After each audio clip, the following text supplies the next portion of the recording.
Today I'm going to talk about multiplying and dividing fractions and mixed numbers. So when you're multiplying fractions, you do not need a common denominator, which is awesome. You make sure that it's a fraction times a fraction. You can multiply straight across, you can cross reduce, which I'll talk about, and then you're going to simplify. So on number 1, are 4 and 3 divisible by anything the same? No. What about 2 and 5? Nope. So we're going to do 4 times 2 is 8. 5 times 3 is 15. I'm going to double check that 8 and 15 don't have any common factors, which they do not. So I can go ahead and call that my final answer. Okay, and then here I have negative 2 and 3/5 times 4 and a half. So I need to do the wheel to make it a fraction times another fraction. So this is going to become 2 times 5 is 10 plus 3 is 13 over 5. And I'll explain the negative in just a second. And then 2 times 4 is 8 plus 1 is 9 over 2. Okay, 9 and 5 cannot be reduced. 13 and 2 cannot be reduced. 13 times 9 is 117 over 10. And then 10 goes into 117 11 times. That's 110 with 7/10 left over. It was a negative times a positive, so my answer is going to be negative.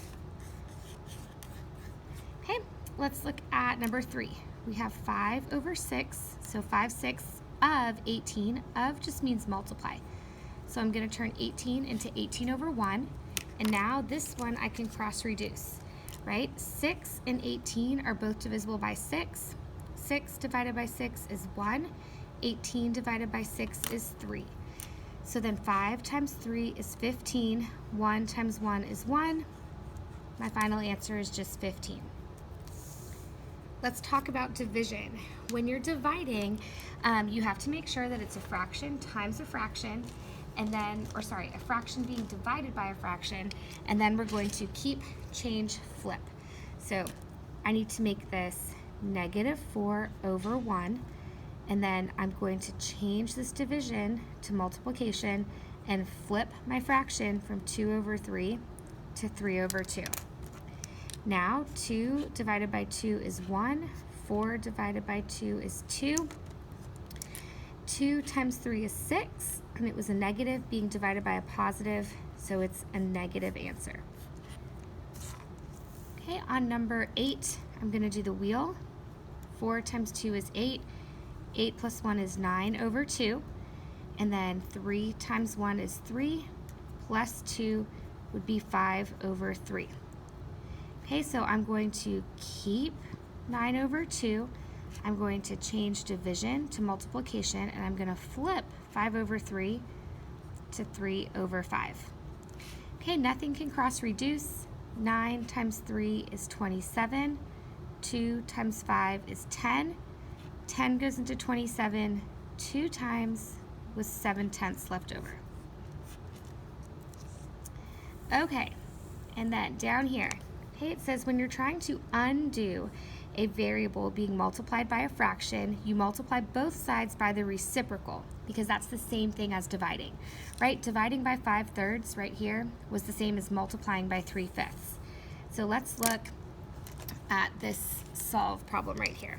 So x is being multiplied by 4 over 5. I'm going to undo that by multiplying both sides by the reciprocal. And we do that because look, 5 and 5 cancel, 4 and 4 cancel. And now I'm left with x equals negative 1/10 times 5 over 4. So what can I cross reduce? 10 and 5 are both divisible by 5. And now when I work it out, 1 times 1 is 1. 2 times 4 is 8. And it was a negative times a positive, so that's a negative. And then I was going to say number something, 10. Okay, I don't know what the reciprocal is yet because this is a mixed number, not an improper fraction. So I'm going to do the wheel. 3 times 2 is 6. 6 plus 2 is 8 over 3x equals 15 times 1 is 15 plus 1 is 16 over 15. So now if I want to undo, right, being multiplied by 8 over 3, I'm going to multiply both sides by 3 over 8. And I'm doing that so 3 and 3 cross reduce, 8 and 8 cross reduce, and all that's left on the left-hand side is x. So now over here on the right, 8 goes into 8 one time and into 16 two times. 3 goes into 3 one time and into 15 5 times.